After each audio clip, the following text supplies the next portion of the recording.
Okay, mga kapobre, dito ulit tayo sa ating munting pinaka troubleshooter natin na misa sa ating computers. Ayan, mga gamit niyan, may mga function yan, kaya naka-ready yan para sa tutorial natin. Makatulong tayo sa ating kapwa, mga kababayan, mga Pilipino, para malaking bagay ito para na natuto kayo, na hindi kayo, pag halimbawa may problema ang computer nyo, mga paraan, mga technical, mostly technical, tinuturo ko sa inyo, mga troubleshooting, para lalawak yung kaalaman nyo, libre pa. Basta huwag nyo lang kalimutan mag-subscribe sa aking YouTube channel, Pobreng Buhay, para marami kayong matutunan. Okay? Ngayon, ang content natin ngayon, yan, ay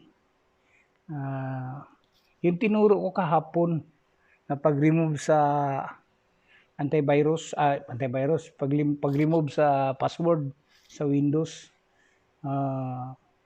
Halimbawa, may computer mo, nakalimutan mo ang password o kaya pinadala sa iyo, ayan, niregalo sa iyo, o hindi mo alam, may password pala, hindi mo magagamit.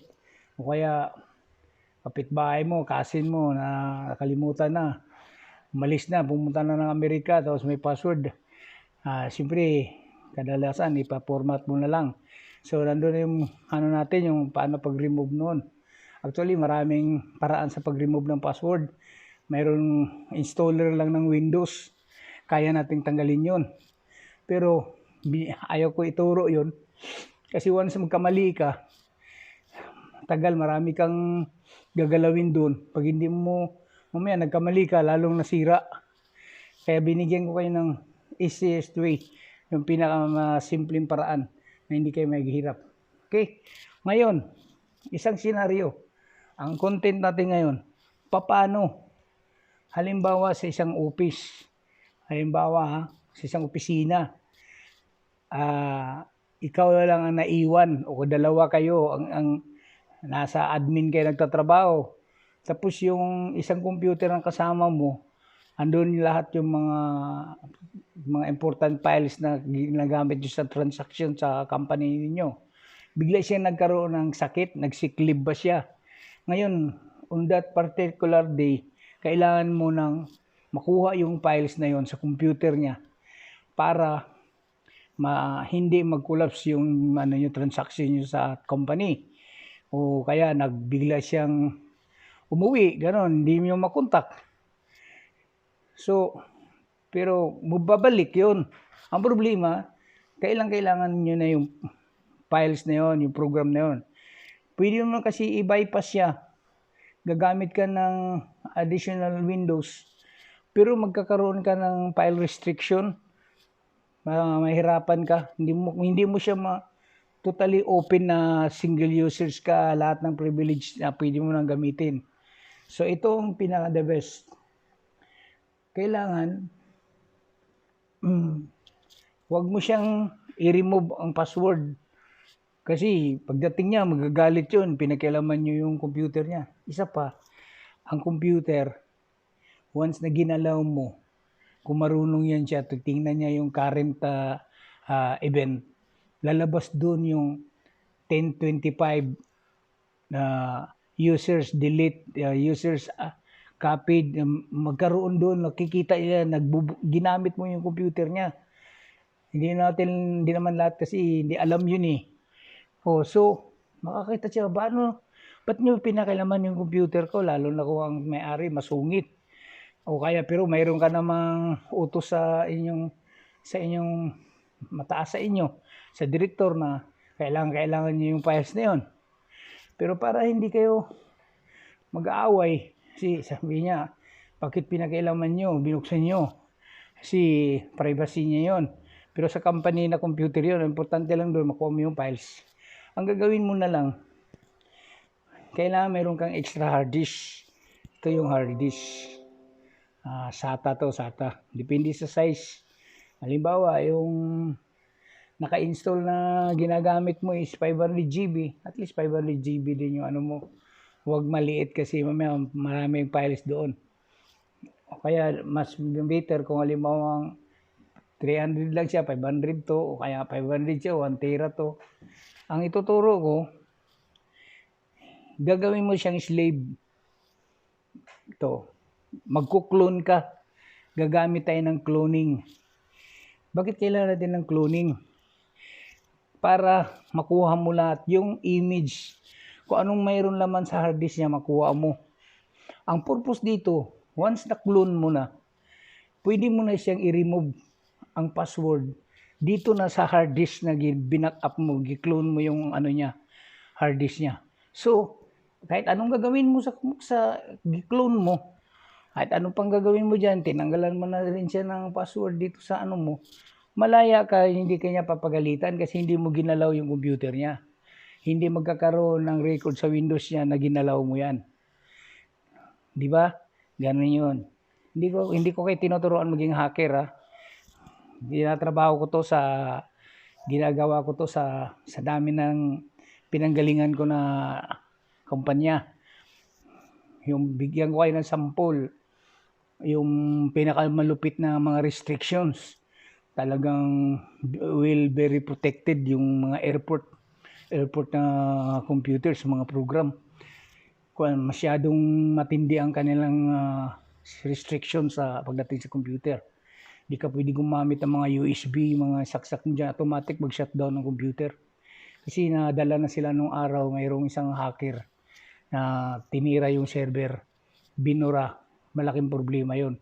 Kukulaps yun, matagal gawin, ang trabaho nun, ang mga IT, magkakantaranta yun. Ito naman tinuro ko, hindi naman ako gusto maging hacker kayo. Ako lang mga panaphaw lang, yung ginagmay lang akong pandili ang kumutudlo sa inyo, mga masyadong kuha na kayo. Kaya basiyo niya, baka lumabas na tinuturuan ko kayo ng paano magiging kuan pangit, di ba? So, ito na. Clone mo to. Cloning tayo. Mga lumang cloning, kung aware ka sa application, sa mga program, mayroon naman tayong ghost na gamit.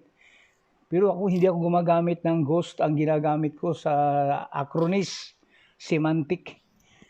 Ganyan. So, halimbawa, paano mo ngayon sabing, kasi mostly ilagay na lang natin mga beginners ang kausap ko. Yan, hindi ko mag-ano na ang nanonood ng vlogs ko, mga professional, mga computer wizard, mga programmer, mga specialist. Sa akin, binibigyan ko ng pansin yung mga beginners. Ngayon, kailangan mo na i-clone. Cloning tayo. So, ngayon nga, sabi ko, may ghost na ano tayo. Pwede mo siyang disk to disk backup, whole disk copying. Ang gamit ko, Acronis. Ngayon, mas gusto kong Acronis. Ang Acronis naman, doon ka kukuha ng application program na pang-rescue mo, mag-boot siya doon para ma-clone mo siya. Hindi ka dadaan sa Windows niya. Doon lang tayo sa sa DOS. Parang gumagamit ka ng disk operating system. Pero hindi naman siya matawag na DOS kasi Acronis nga. Acronis ang papatakbo sa kanya. Doon ka mag-create ng cloning sa kanya. Okay? Sa lahat na kopyahin mo siya. So, paano yun? Itong mga tinuturo ko, ito yung mga gamit talaga, yung mga matitindi, yung halimbawa, mayroon kang ayusin sa isang hard disk. Kasi yung mostly, sabihin ko sa inyo, may mga computer na ang hard disk, may mga boot sector, may mga bad sector. Ay mga boot record niya, may bad sector yan. Matagal mag-boot o kaya ayaw mag-boot. Ngayon, siyempre, problema yan. Ang iba, palit hard disk. Pero sa akin, may gawa tayong paraan yan, may nagagawa yan. So, back to tayo doon sa Acronis. Ito, pakita ko sa inyo ang Acronis. Yan. Ito yung Acronis. Para alam nyo. Yan. Yes. Okay?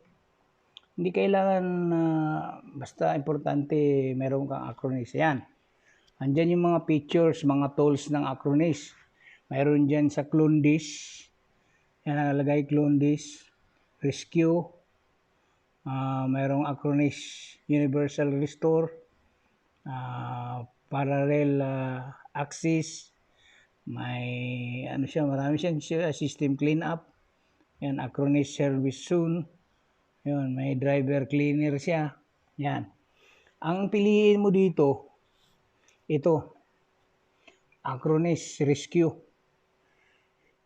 Okay? Ngayon, depende sa iyo. Kung ang computer mo mayroong CD-ROM drive, pwede ka gumamit ng blank CD. Okay? Hindi naman kailangan dito yung DVD kasi maliit lang naman. Pero kung mayroon kang USB na lang.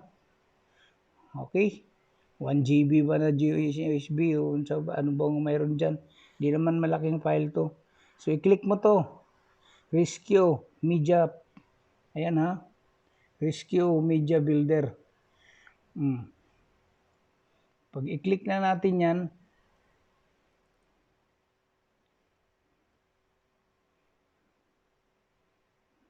ayan. Ayan, yan lang lalabas. Choose bootable media type. Halimbawa, ang gusto mo sa kanya Acronis bootable. Ayan, bootable rescue media. Yan ang piliin mo. Huwag itong isa. Yung Windows PE base with media and Acronis plugin. Ito, kailangan mo mag-boot Ito na ang magbo-boot sa computer. Hindi na doon sa hard disk niya. So, pag i-click mo yan, the same time, salpak mo yung USB mo. Kasi i-detect niya yun. Yan, i-click natin halimbawa yan. Ayan. O, sasabihin niya, makikita niya dito, saan gusto mo, ISO file, yung saan niya is destination, DVD ba? Kasi nakita niya may DVD yung, drive yung computer ko, yung desktop. Pero kung may USB ka, lalabas dito yan. USB. Ayan, piliin mo yon. Then, mo yung next. Okay? Hanggang sa mag-run siya ng mga, depende, mga 3 minutes, 2 minutes ba, 1 minute, ganyan. Sabihin niya, fully, already installed. So, mag-log out ka na dito sa Acronis. Okay? Mag-log out mo sa Acronis. Halimbawa, nandito na yung, nandito na sa USB mo yung, bootable mo na Acronis. Isalpak mo to ngayon dito sa USB mo. Ngayon, then, hanapin mo doon sa menu sa keyboard mo. Alin doon ang startup niya na mag-boot menu startup selection. So, piliin mo yung USB. Mag-run yun. Pag-run niya, lalabas yun. Makikita niya, sasabihin niya, alin dito yung source mo. So, tandaan mo yung source mo. Halimbawa, ang source mo is 300 GB. Ang backup mo is 500 GB. Madali mo ma-identify. Kasi hindi sila pareho ng capacity. Or, ang dating file na gusto mong i-clone is only 500 GB. Pero ang itong hard disk mo is 1 tera. So, madali mo makita ang source. Piliin mo yung source. Tapos, yung target drive mo, piliin mo tong hard disk mo. Then, sabi niya, kung i-click mo, continue, i-clone niya ngayon yung hard disk. Once, na-finish na mag-clone, nandito na. I-shutdown mo yung computer mo. Pag shutdown mo sa computer mo, ipalit mo tong gi-clone mo. Walang pagkakaiba. Parang iisa. Kumbaga sa kung anong mayroon ka, duplicate yung parehong-pareho, walang nabago doon. So malaya ka na ngayon, hindi mo ginalaw yung hard disk niya, nandito na sa hard disk mo. Ngayon, pag nandito na sa hard disk, nagbukas ka na ng computer, ngayon na password yun. So gagalimutan mo ngayon, i-remove mo. Madaling sabi, nagbukas na, ganito na. So, makukuha mo yung mga files na kailangan mo. Pak, copy, ganyan. Lagay mo. Tapos lipat mo sa sa external mo, kaya sa kuan mo, kung may network ka, file, ano mo, i-shared mo doon sa shared file sa network. Lahat ng transaction na kailangan mo, nakopya mo na. Then, shutdown mo uli. Tanggalin mo yung hard disk mo. Ibalik mo yung saksakan yung kable ng kanyang SATA. Ibalik mo doon sa dati niyang computer. Kasi yung sa iyo, hindi mo naman kailangan i-screw. Dito lang, isabit mo lang dito sa gilid yun. Bari ang hiramin mo lang yung cable niya. Ilipat mo dito. So once na tapos mo na i-back up, na ang na-remove mo nga password ito gigaling sa clone, pwede mo nang i-shutdown, ibalik mo yung kable mo sa original niyang computer. So pag i-run mo yung computer niya, makikita mo may password pa din. Hindi mo ginalaw ang computer niya. Pero in reality, ginalaw mo. Kaya hindi lang niya alam. Hindi naman to pandaraya, kundi kung kailangan lang yung mga incident na mayroong hinutusan ka na, halimbawa, for good na yung tao, tapos may mga anomaly na mga kuan na kailangan pala yun sa kumpanya, nawawala o kaya siya lang may hawak pa doon. Mostly ang kumpanya, malayo pa yun, ninaano niya yung mga files na yun, chinichik niya. Okay? So mga important files, so kaya may transaction kayo everyday sa company niyo, na kailangan nandoon lang sa computer niya, na-copy mo na. So itabi mo na yung hard disk na nandoon na yung mga file na kailangan mo. So walang nabago. Hindi ka pagalitan ng may-ari ng computer kasi dinaan mo sa maayos na paraan. Kasi once na tinanggalan mo siya at pagbalik ng may-ari, ikaw halimbawa may-ari ng computer mo, uy, ba't wala ng password to? Tinanggal kasi kailangan namin ng files. Hindi yun sa kikibo pero sasama loob sa iyo yun. Walang iya. May ano talaga dito, tinicheck nila yung mga files ko importante. May tatago siyang sama ng loob sa iyo. Di ba? Kasi parang iniisip niya, may ginawa kang hindi maganda. May kinukuha ka doon sa sa system niya, sa computer. Pero kung dinaan mo sa pag-clone, by cloning, hindi niya maintindihan yun. Yan. Hindi naman ako nagtuturo ng paano i-hack. Ganyan. So, okay na. So, isa yan sa paraan na sinasabi ko na safety. Safety ang pagtatrabaho mo. Ayan. Sa sunod na mga ibang vlogs natin, tuturo ko sa inyo paano yung isang USB, may virus, nawala yung file mo. Tapos, nainis ka, kinopya mo dun sa tinabaho mo sa bahay. Pagdating doon sa opisina, i-print mo na lang, wala na yung file. Nandyan yung file. May command doon. Napakasimple, napakadaling command lang. Babalik na yung files mo, makikita mo na. Okay? Maraming mga sikreto, mga maituturo ko sa inyo, sa mga interesado na matuto sa computer. Lawakin mo, kaalaman mo, bukod sa self-study, sa nag-research, ganun yun. At least meron kayong mapagbasihan. Okay? Happy viewing po sa lahat ng ating mga subscriber dyan sa Belgium, Gala Princess, sa Italy, sa Germany, sa UK, France, sa Canada, Australia, sa Milpitas, California, sa Amerika, sa New York, sa kapatid ni Bong, kay Michelle Dagasuan family, sa lahat-lahat po. Happy viewing po sa inyo. Ito po ang inyong YouTube channel, Puping Buhay. Sa hindi pa nakapag-subscribe sa ating YouTube channel, click the subscribe button down and click the notification bell para updated ka sa lahat ng video. Okay po, hanggang sa muli. Yan lang muna ngayon. Sa ibang araw, ibang content naman ng natin. Dahan-dahan lang para hindi kayo mahilo. Okay po.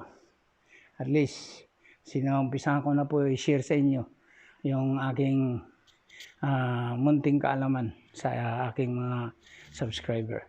Okay po. Hanggang sa muli. Over and out.